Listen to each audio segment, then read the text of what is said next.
Hello, everybody. This is Dr. Diana Wiley, and I'm your host of Love, Lust, and Laughter.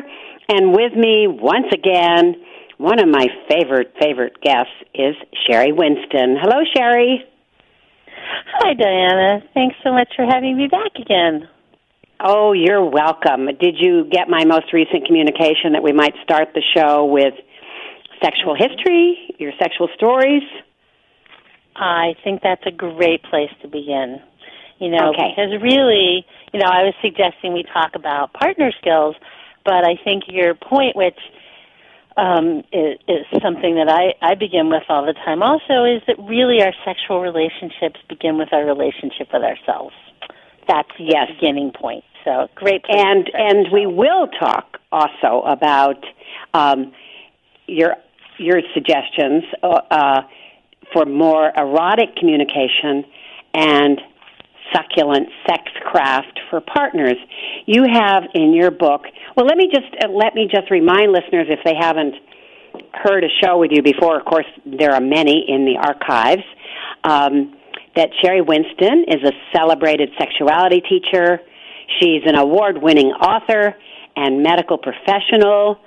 And you bring over 2 decades, maybe it's close to 25 years now, something like that. It's hard of to experience. Tell.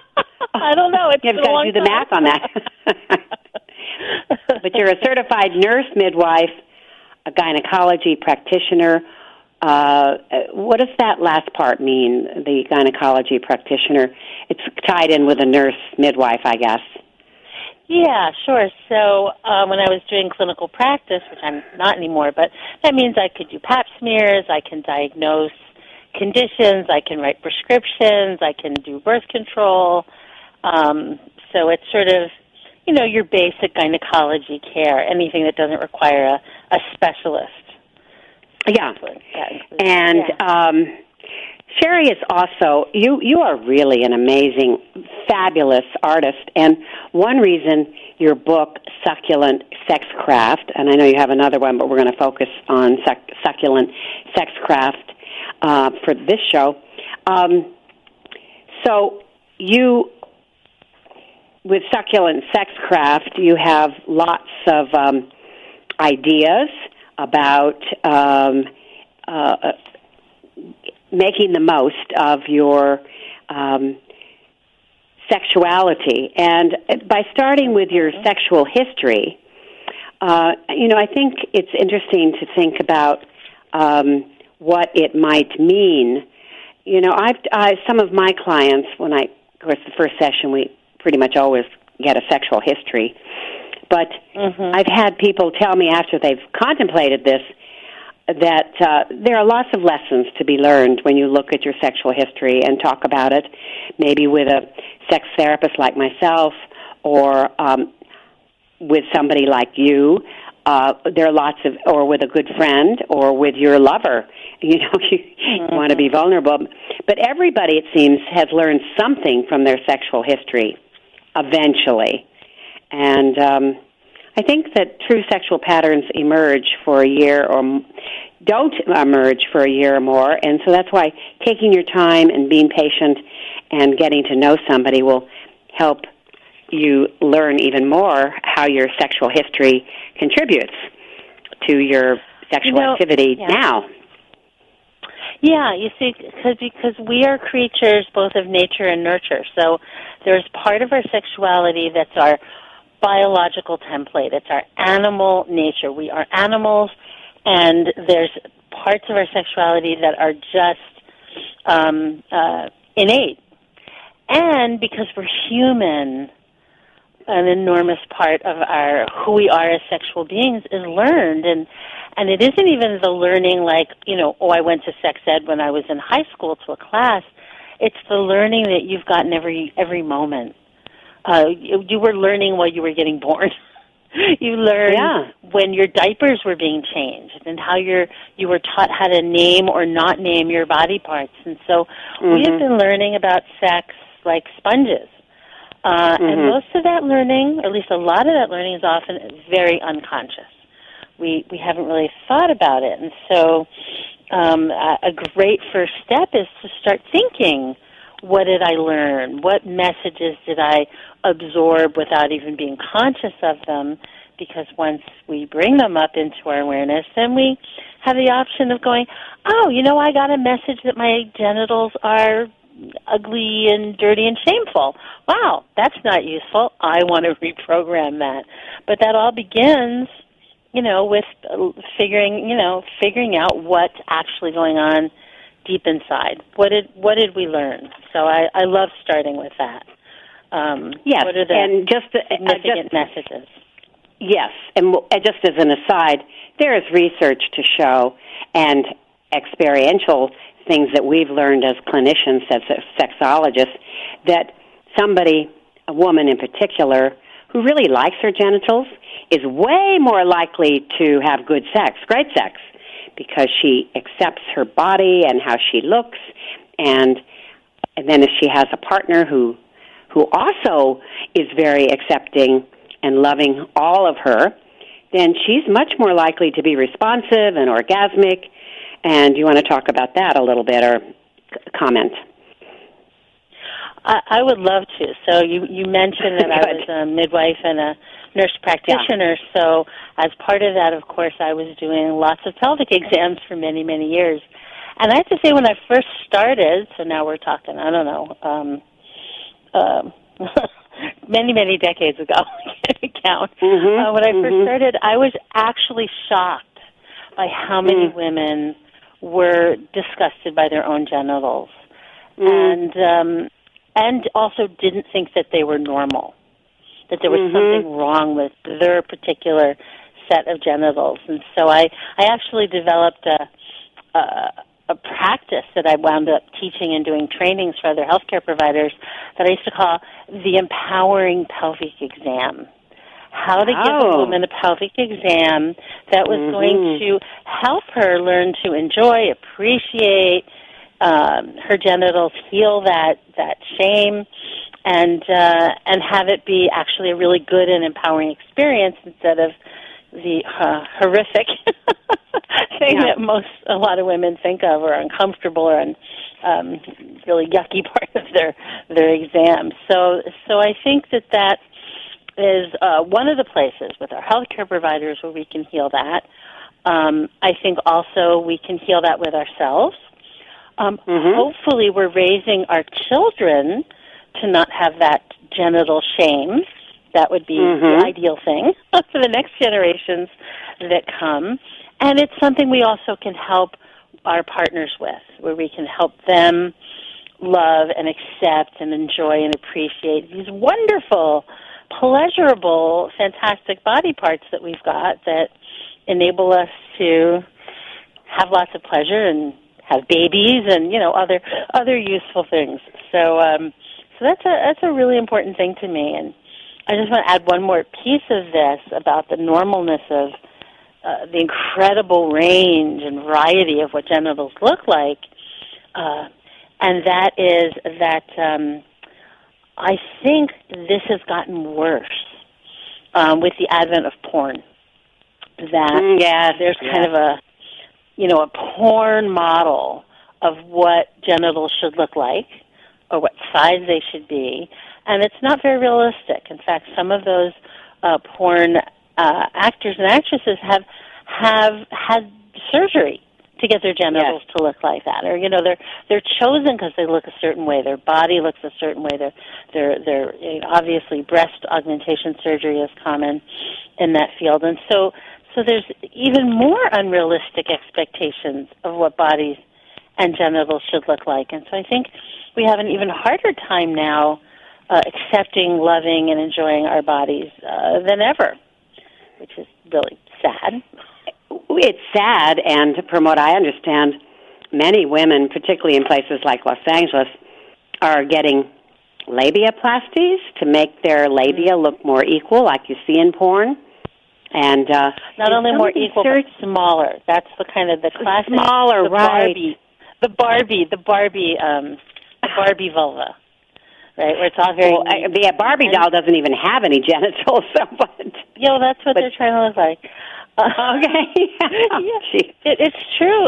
Labiaplasty and other genital modification surgeries are one of the fastest growing areas of plastic surgery and have been for about 15 years.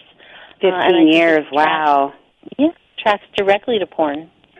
And it's really sad because those surgeries can have really bad side effects like scarring and numbness and pain. And so you lose pleasure that way, potentially. Sure. You certainly can. Yeah. So it's very counterproductive. I meant to say a few minutes ago that your book is especially useful in terms of your drawings because you're such a fine artist, and the fact that you worked as a midwife and saw lots of vulvas and vaginas, and it really informs your artwork. And I remember when I first heard you speak in about 2013, maybe it was 2014, but it was at the ASEC conference in Monterey, or was it Quad S? Mm-hmm. It was one of those. Anyway. I think it was Monterey. Mm-hmm. Yeah, it was Monterey, I know that.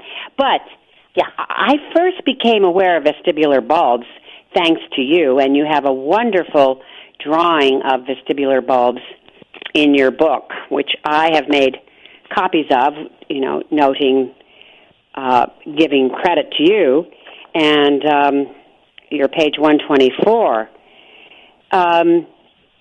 It's very useful for partners to know about this, and tell us why the vestibular bulbs. Well, I'll frame it in the sort of big picture, which is that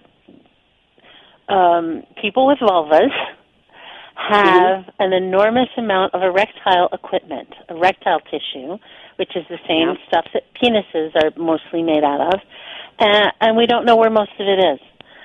So until we know where all the parts are, how are we going to know how to play with them and how to make them happy and how to get them all engorged? And in fact, when we get the whole network of structures engorged, it really amplifies pleasure. And so it's like most of us are playing the piano and we think we have 22 keys on our piano. And it's like, nope, you got 88 keys on your piano and you got foot pedals. So I think it's essential if we want to access all of the pleasure that we're capable of, that we know where all the pleasure parts are, how they connect, how to make them happy. We need to know that if we own the equipment. I think partners who like to play with that equipment also need to know. And I know for me, once I started figuring this out, and it took me years, what I call now my hunt for buried pleasure, but it took me years to figure it all out and find it and figure out how it connected and what was going on. For me, it really brought my level of pleasure up like a quantum leap once I found all the parts and, of course, informed all of my partners of all the parts. And, a good time was had by all. Oh, sure. So if your partner, male or female, lightly munches on your labia as part of the sex play, that can bring more blood to those vestibular bulbs and thus more arousal. And your drawing shows very clearly how the vestibular bulbs are absolutely tied in with the whole clitoral system, the legs, the shaft. And your drawing is just really excellent. A lot of people don't have a clue about vestibular bulbs. So, but I didn't either. I was already working as a midwife and a nurse practitioner and a childbirth educator, and before that I was a massage therapist and a registered nurse, and I had studied anatomy 5 times in my professional education, including owning the anatomy, including being a specialist in this equipment before I discovered, I read about the vestibular bulbs in a book that just blew my mind, New View of a Woman's Body, that came out originally in the late 70s, these radical feminist lay health workers. And there was a chapter about female genitalia, and they talked about the vestibular bulbs. And I still remember looking at it and going, so what? I've never heard of these. How could I have not heard of these? And then immediately looking at my own body. Do I have those, really? And literally playing with myself, getting them engorged, going, oh, my gosh, once they're engorged, they're right there. I can totally feel them. And so many light bulbs went off in my head. Like, that's why it would feel good when someone had their thigh pressed up against my crotch. Right? Oh, that's what was getting stimulated. Oh, I get it. And, that's what started me off going, well, if I didn't know about this, and I'm an expert in this equipment, what else don't I know? What else is missing from our picture? And how come we don't know? How come we don't know this? That's crazy. Well, I can say a similar thing.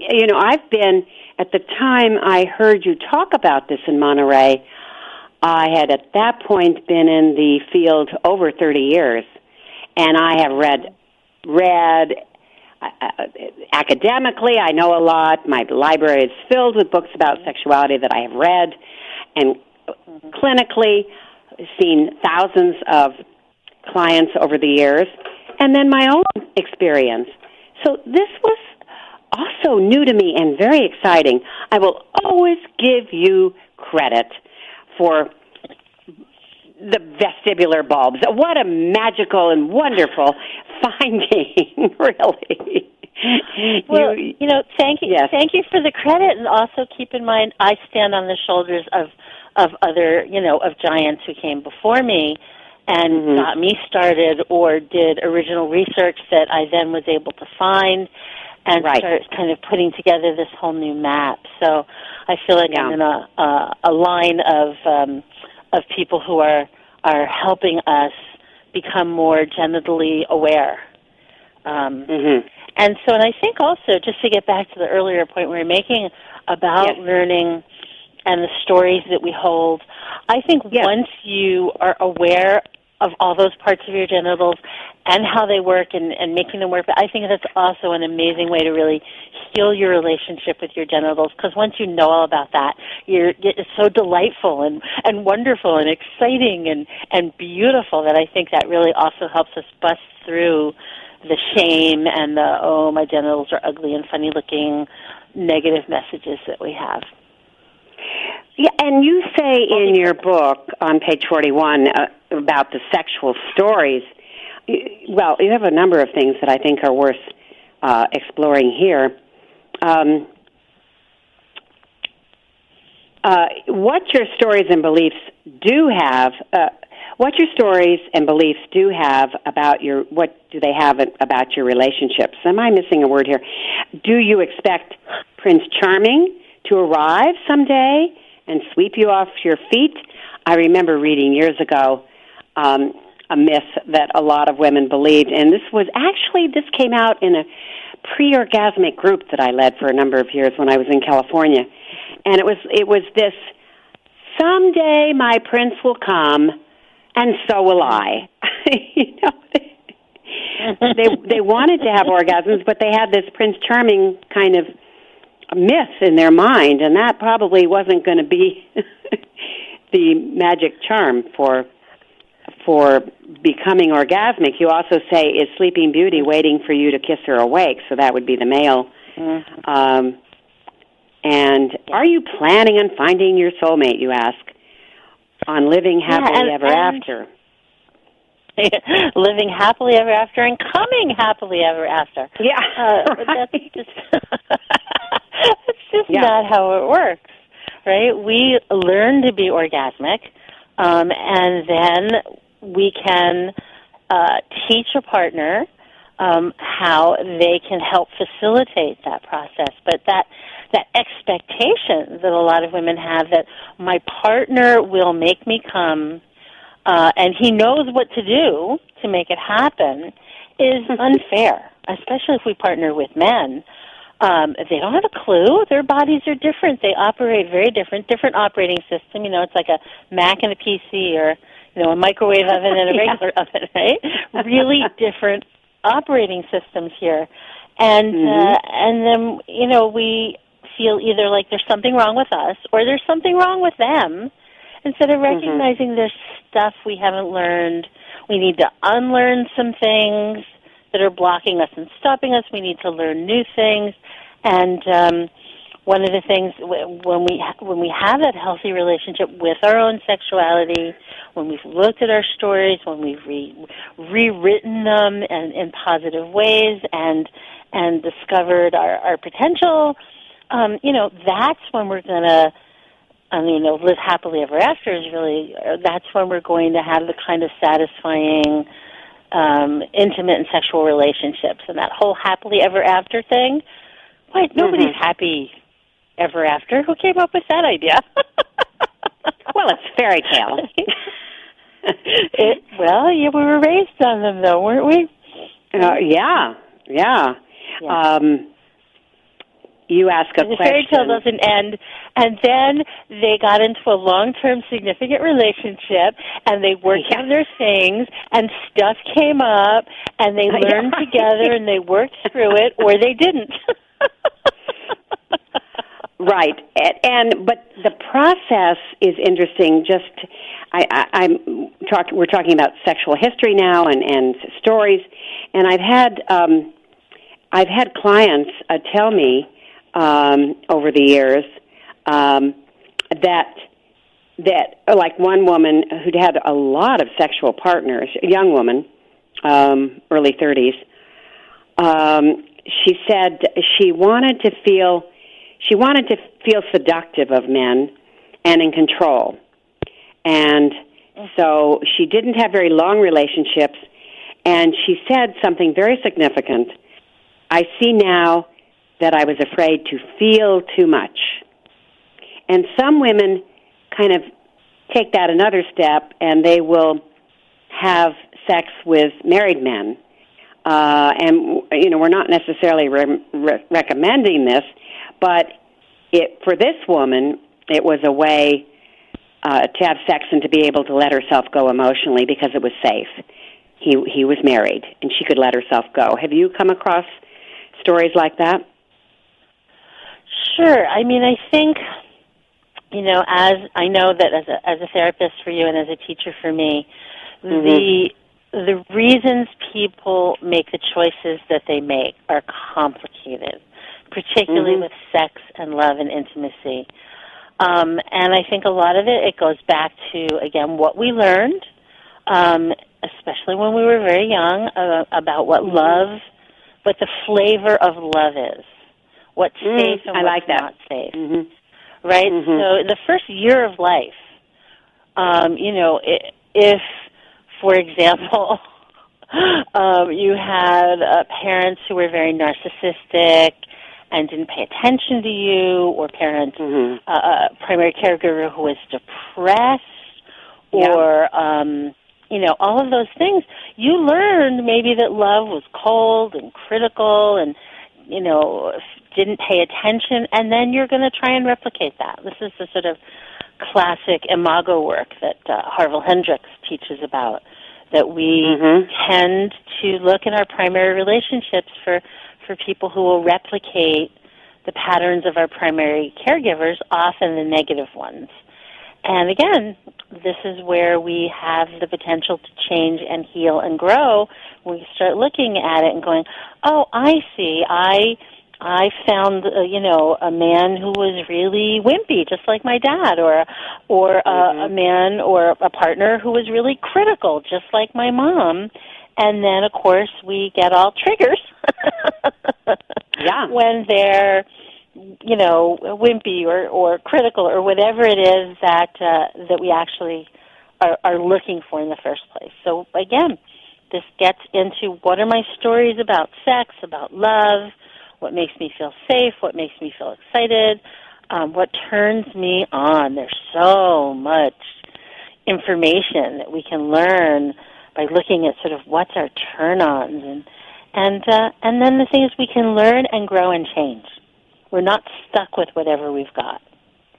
And I think that's very important, Sherry.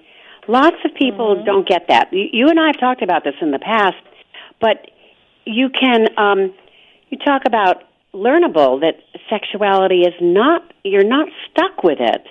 And so you have to then ask, what can we learn about it and about our own sexuality? And I think a lot of people would be relieved to learn that they're not stuck. I'm thinking about a small study of sex therapists, and they were wondering if sex therapists had better sex than the general population. And it was a small study, but it turned out that they did because they could have sex without anxiety. They had so much knowledge, and they could relax into it and communicate better.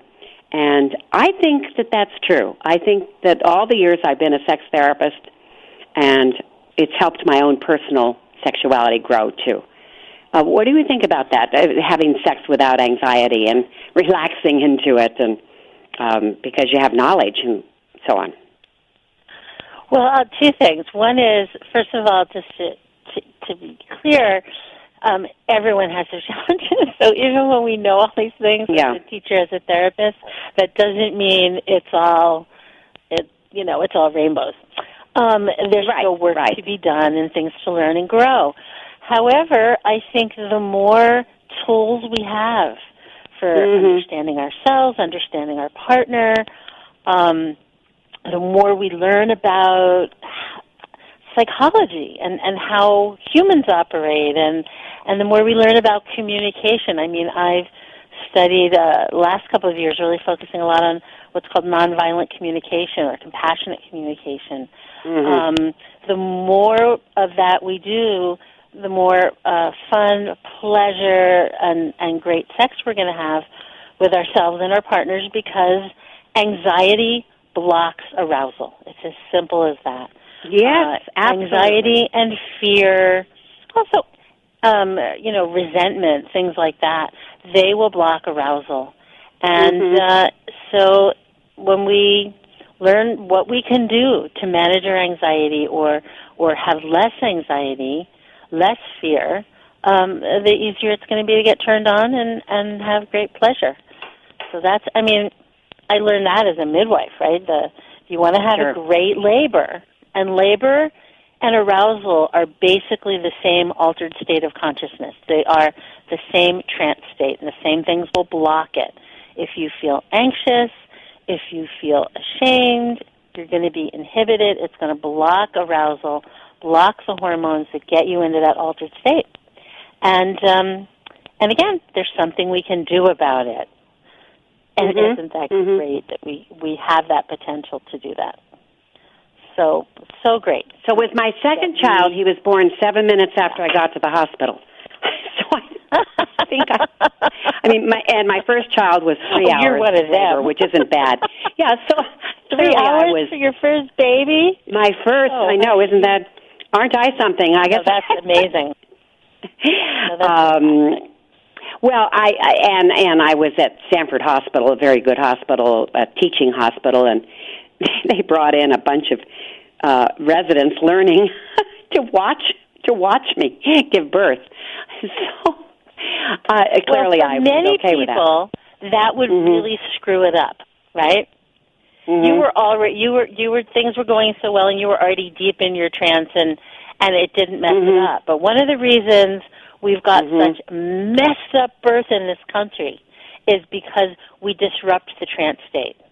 So again, the same thing. I do a whole class and a whole thing about how, labor is actually a sexual experience, and the same things will help us have great sex, will help us have great labor, which is feeling safe, comfortable, respected, honored, taken care of. All of those same things can lead to great, fantastic sex and great, fantastic labor. And it's all learnable. All learnable. Yay for learning. All learnable.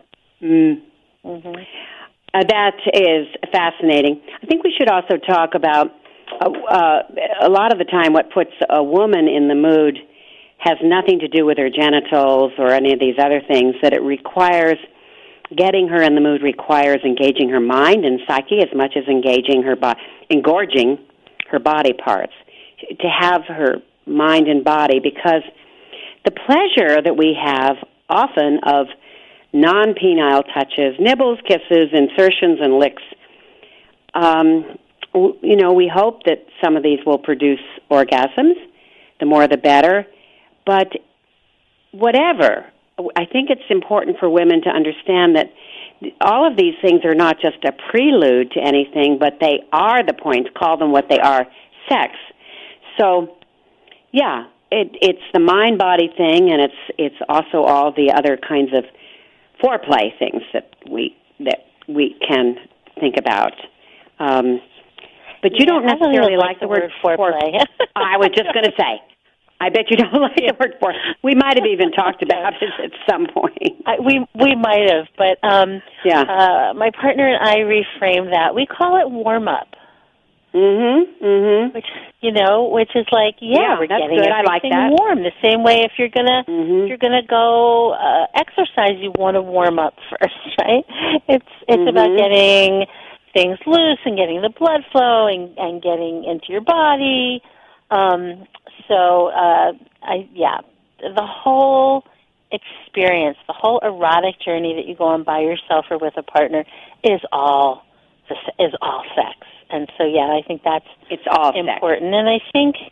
And I think really reframing that can be useful, because if we've got a partner who's really more focused on the destination, the penetrative sex, the orgasm, and we're trying to enjoy the journey, we're not going to be on the same page. This gets to the partner skills that we were talking about. But having the conversations about what you like, what works for you, what kind of time frame works, what turns you on, how you like to warm up, all of those conversations are so useful, because then you can all be on the same page about what you're doing. If you haven't communicated about it, your partner might think, oh, if I take too long, she's going to get bored, right? Or it's my job to push things along, and or if we don't hurry up and have intercourse, I might lose my erection, right? That's a big one. Right? Once we have conversations, we can say things like, well, erections come and erections go. So if it's there at some point, great. And if you lose your erection and get soft for a while, that's okay too. There's lots of fun things to do, and we can probably find a way to help it come back when we're at the point where intercourse might be a wonderful thing. So I think, again, if we stop making sex about what you do with a penis and a vagina, and that the thing to do with it is, put one inside the other. If we reframe that into sex is this whole journey, all the different ways we can pleasure each other, and getting wherever we go, when we get there, how we get there is good. So this is very important information. Very important, because a lot of men often go directly to the genitals, and this precludes perhaps a slow build-up, which might involve more of her erogenous zones, the back of her neck, her inner thighs, and her arms, really, and that can really warm her up. And Dr. Laura Berman said, and she's I don't see her much anymore, but years ago I did, and we both presented a paper in Spain in about 97. Oh, my goodness, a long time ago. She says, if men are microwaves, women are slow-cooking ovens. And that's very true. It's a good way to conceptualize it. Yeah. And one of my maps that I like to use is the Pussycats and Puppy Dogs model, right? Yeah, talk about that. More like pussycats, right? And if you come over to my house and you want to befriend my kitty cat, you don't run up to her and grab her and try and rub her belly, right? She'll probably claw you and run away. Yeah. Right? But you want to start with the connection, and you go, and you make eye contact and you show that you're safe, and you approach slowly, and you do it in attunement with her signals of whether she's relaxing and opening or tightening and tensing. And the women tend to have that core pussycat kind of energy, and most men, their core erotic energy is more like a puppy dog. They're friendly and enthusiastic, and they're focused on the goal, and they love to have a job. But for most dogs, you know, you could have them on their back and be rubbing their belly in about 30 seconds, right? Right. So I think that's a very good model. It tells the story very well. You know, I teach whole classes and programs working with that model, because that one actually goes so deep. There's so many pieces of that model. But if we want to help men be what I call the high masculine, the best model for that is the seeing eye dog, the service dog. Right? Yeah, go ahead. I'm listening. Right?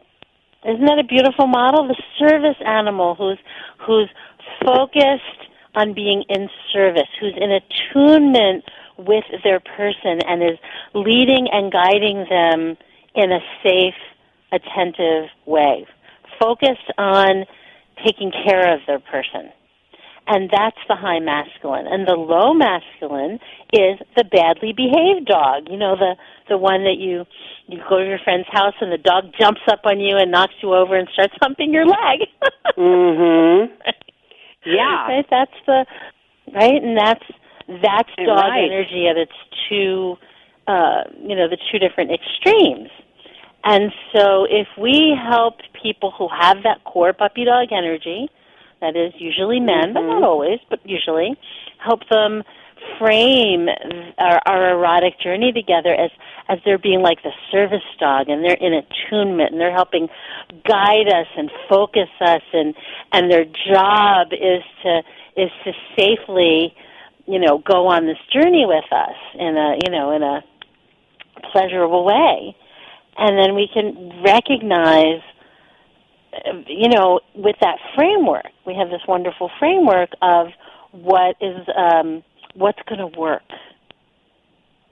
And that way what's going to work? What's going to work? Because that's really the question. It's not, is it right or wrong? Is it good or bad? It's what's going to work. What is going to, or really play, right? What's going to play? What's going to play, we want to have, right? And again, that is a great reframing for a sexual encounter, because sometimes things just don't work. Sometimes we hit a snag, we get derailed, we miscommunicate, and instead of framing it as, oh, it's a failure, it's a disaster, so, oh, that didn't work. All right, what would work? And I think that's important, because even when we've got a great partner that we've had awesome sex with, sometimes it's just not going to work. It doesn't mean we got it wrong or we failed, right?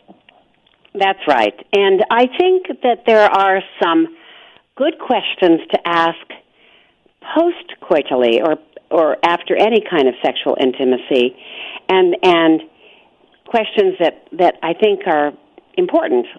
So you ask, was it enjoyable? Did you feel close to each other? How can you make it better, even better next time? And so with these kinds of questions, with this kind of spirit about it, you're less likely to worry about success or failure and more likely to appreciate the rich range of experiences that sex has to offer. Sex has to offer just a whole range of pleasures. It's so true. We like to do something we call running the highlights tape, like after a sporting event.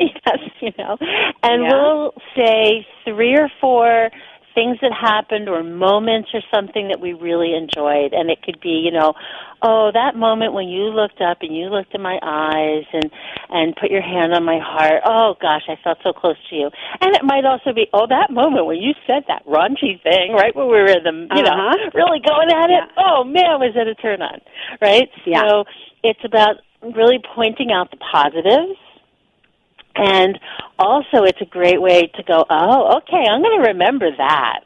I'm going to remember you really liked that particular move or action or kind of touch or play, and so make sure that we incorporate that more.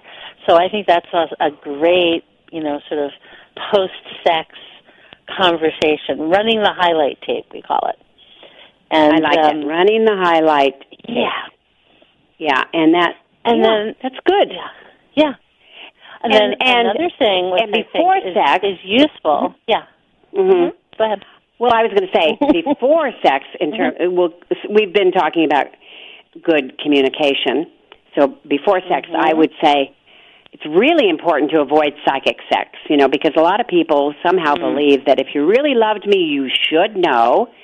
And I point out that it's like going on a treasure hunt without any clues, because communication is necessary, and I think it's especially necessary when you can, in the light of day, when you can see your partner's face and subtle reactions.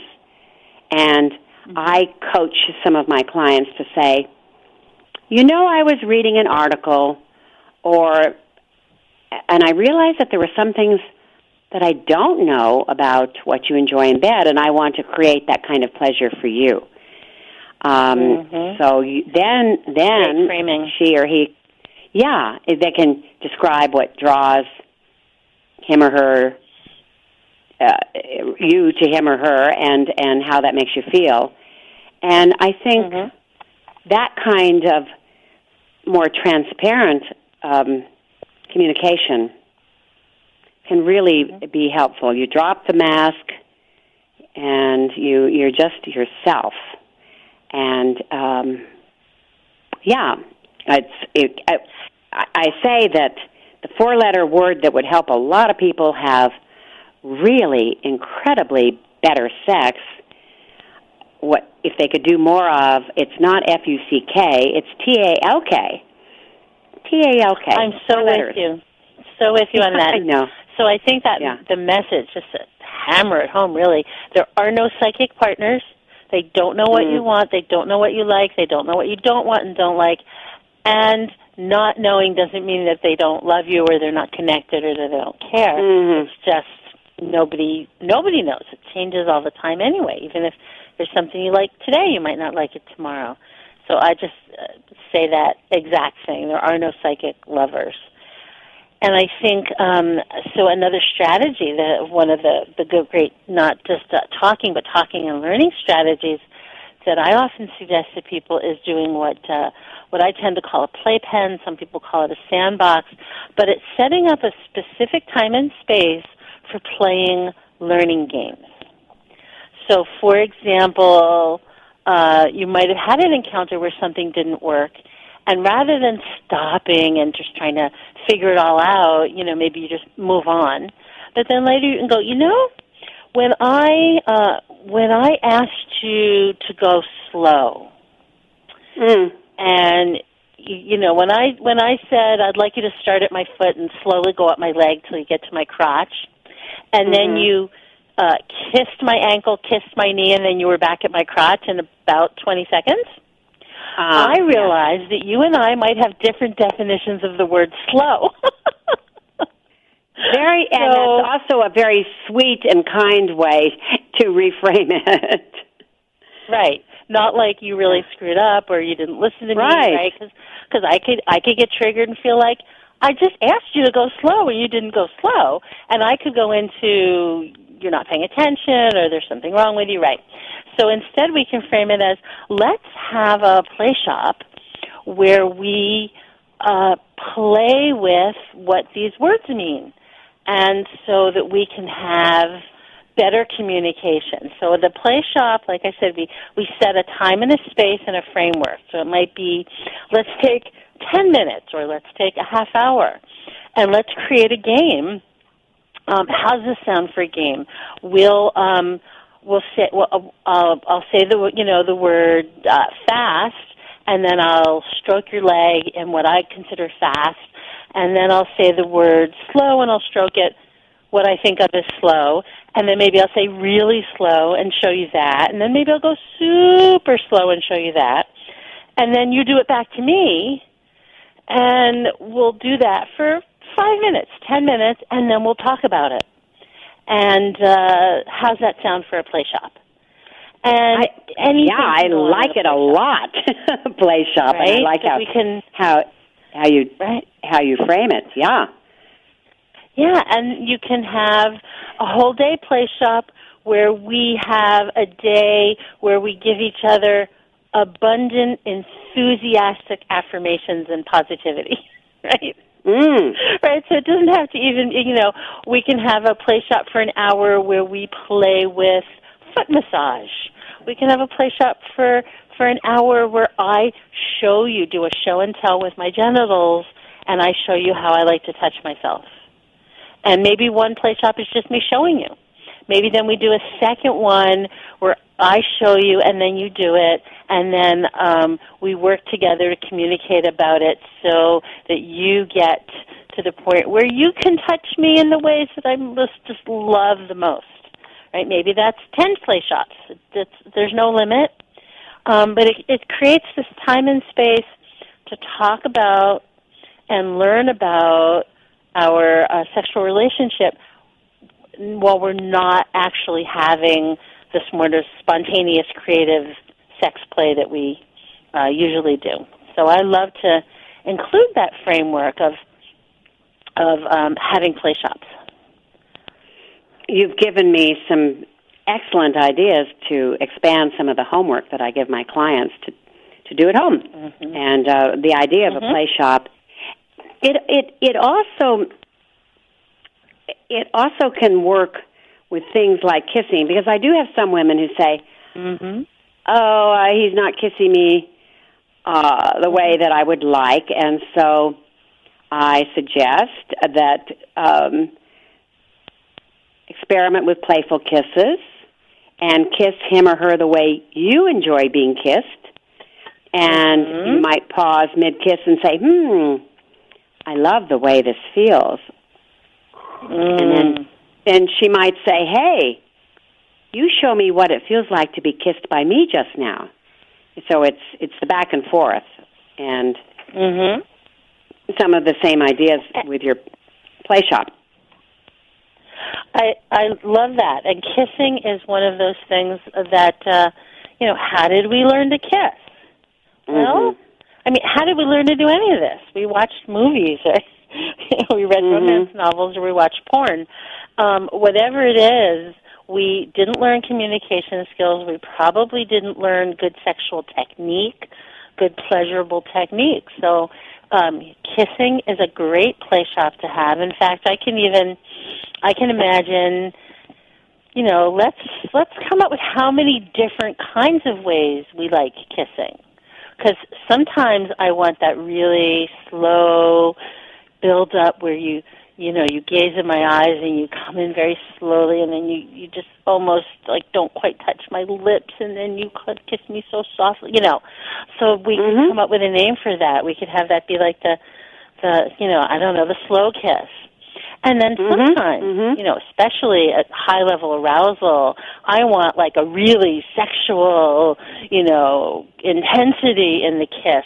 How many different ways could we or sometimes I want you to grab my hair and and hold me down and kiss, how many different kinds of kisses could we come up with that we like? And then we even get we can even have the ability to, say, right now, I would love that slow kiss. Oof, that would be so delicious right now.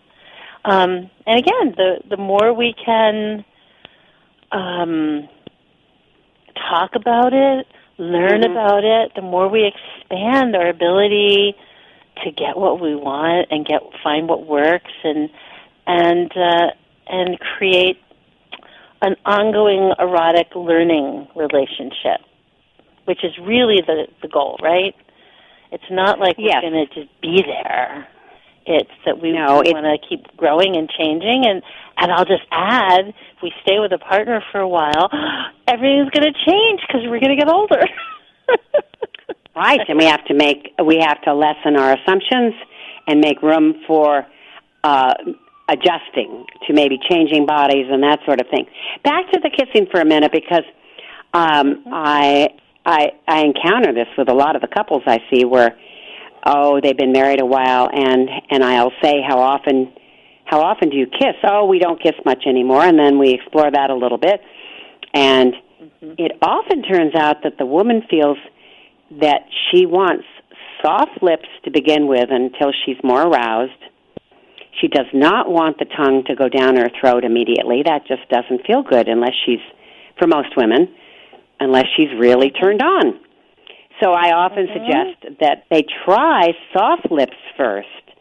And of course, your play shop idea here serves this concept very well, because she can say, this is what I'm going to show you what I'd like. And she can demonstrate the soft lips and maybe the tongue just making an outline around the lips, that sort of thing. Yes, it gets back to the pussycats. Pussycats, generally speaking, like a slow approach and a tuned approach. You've got to, give them pleasure, create safety, be attuned to what's working. And that's usually the kind of kissing that we like, that feels attuned, that feels, attentive. Right? And again, we get back to the dog. The seeing-eye dog is totally attuned to their person, right? And that's the kind of kissing we want. We want attuned kissing. Attuned, the seeing-eye dog. Yeah. Those are some beautiful analogies with the cat and the dog, and I like that a lot. And the seeing-eye dog, being attuned is really, really important in general, to being really plugged into. Some people have trouble with this, but being plugged into one's partner and being in sync is another way of talking about this. And, Brian, my husband, talks about syncing up. A skilled lover plugs into a woman's breath and her pelvic thrust, and he follows her lead. And I think, and he also says, and of course I'm in total agreement because I've experienced it, listen to her vocalizations, because there may be a pattern, and you can match your movements to that rhythm. And so maybe rather than the old... What? Yeah, go ahead, yeah. No, I just rather than the old in and out, the man can try rotating his hips, and it'll make for perhaps a different kind of clitoral stimulation. And the absence of thrusting will help some men last longer, so they'll change the pattern. But they're syncing up. They're really plugging in to their female partner. Yeah, and I would say what I would say about that, the same idea about being in tune and being in sync, is that there's always two pieces to it. So if you are being the puppy dog, and we even change these roles sometimes, even though I'm a core pussycat kind of woman, sometimes I'm in a puppy dog mood, right? So it's not absolute. But whichever I'm being, the yin or the yang, we could say, is that if I'm the partner who's receiving pleasure, so if my partner is doing something to me that's pleasurable, it's my job as the receiver to do to have what I call responsible responses. That is, if my partner is doing something that feels good, it's my job to be responsive, to breathe in a way that my partner can hear, to make sounds of pleasure, to move. And so by responding to the pleasure, I'm giving my partner that feedback, right? So they need to be attuned, so my partner needs to be attuned to me. I need to give them the positive messages when things are working. So all of the things that you're talking about tuning into, it's my job to do that. So if I was just lying there being quiet, if I wasn't moving, if I was breathing in a way that my partner could barely hear me or know what's going on with my breath, it's going to be really hard for them to attune with me. So the young person or the puppy dog person, their job at that moment is to be attentive and attuned. And my job as the receiving person at that moment, or the pussycat, the pussycat person or the yin person, is to be responsibly responsive to what's going on. And this is great play shop material because you can take turns being both partners, right? So I could give my partner a foot massage, and his job in that play shop is to move, to make sounds of pleasure, to give verbal positive feedback and let me know what's working. And then we can switch roles. And that way each person gets to be in each role, and we learn how to be more and more in attunement because we're giving big, good, clear signals to each other, and we're being in attention. So that's the piece I would add to that.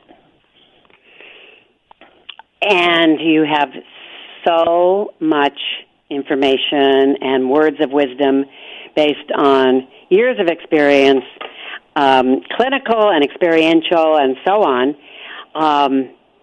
So the show's about to end, and as usual, Sherry, I want to have you back soon, so we'll talk about that off the air.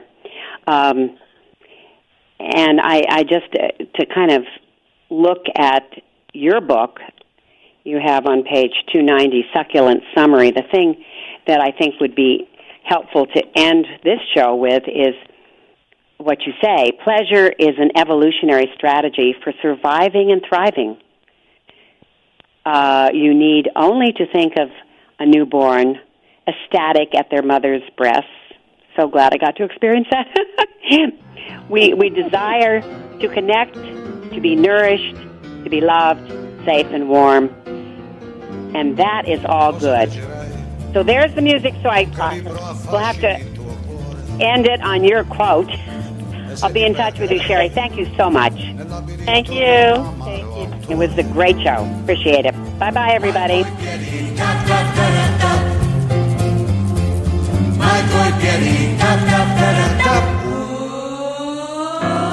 feet, da-da-da, happy feet, da-da-da, happy feet. Oh, I love it.